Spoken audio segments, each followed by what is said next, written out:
कम बयस अनेक सफलता अल्प दिन अनेक स्मृति ओडिशार संगीत जगतर एक उज्ज्वल तारका तथा अन्यतम प्रतिभावान गायक थिले ह्यूमान सागर। गतकाली मात्र 16 वर्ष बयस अकाल वियोग समग्र ओडिशार संगीत जगतरे सृष्टि करिछि अपूरणीय क्षति। इश्क है तू ही तू गीतरू निजर हॉलीवुड जर्नी आरंभ करी ओडिया सिनेमा रे निजर एक भिन्न परिचय सृष्टि करी युवपीढ़ी स्वर साजिथिले ह्यूमान। रोमांटिक हेउ अबा हृदय भंगा कहानी अबा कल्पना सबुथिरे सबुबेले से थिले हिट। 25 नवेम्बर 1990 बलांगीर टिटलागढ़ रे जन्म नेइथिबा ह्यूमान पिलाटी दिनरू आखिरे आखिए स्वप्न देखिथिले। बापा जेजे उभय थिले संगीत सह जड़ित।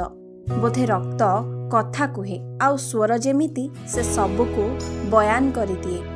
2021 रे तरंगर वॉइस ऑफ ओडिशा सीजन 2 रो विजेता होई सारा राज्य रे से साजिथिले निजर आपणार।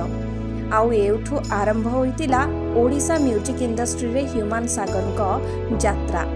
2015 रो इश्क तू ही तू डेब्यू आरंभ करी जेमिति पूरा ओडिशा को हलचल कर देथिले ह्यूमान।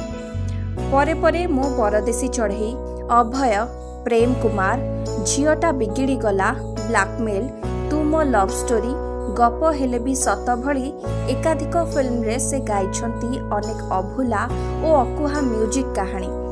शहजादी और शहजादी 150 रु अधिक गीत, केतेबेले से परदेशी चढ़ई, पुणी प्रेमिका को सुंजरा कही डाकुथिबा प्रेमिक, पुणी गोटे सुआ गोटे सारीर कहानी, आउ केबे तू मो लव स्टोरी रो भिडरू बाहरी गाइथिले। से आल्बम रे हिट, फिल्म रे सुपर हिट, आउ स्टेज रे तो तांको बराबरी आउ केही नुहे। सेथिपाई तो राज्य सारा और देशर कोण अनुकोण रे तांकर झलक पाई दीवाना थिले फैन। ओडिया संगीत जगतर से थिले नुआ अध्याय। आजिर युवपीढ़ी मध्यरे थिला तांकर क्रेज। गत किछि दिन हेब लिभर जनित समस्या कारणरू भुवनेश्वर एम्स रे चिकित्साधीन थिले ह्यूमान सागर। गतकाली रातिरे चिकित्साधीन अवस्था शेषे आखि बुझी देइछंती ह्यूमान। आउ एउठु अधूरा रही जाइछि ह्यूमान को यात्रा। आउ अफेरा राज्य को फेरी जाइछंती ह्यूमान। Bureau report, cover Odisha.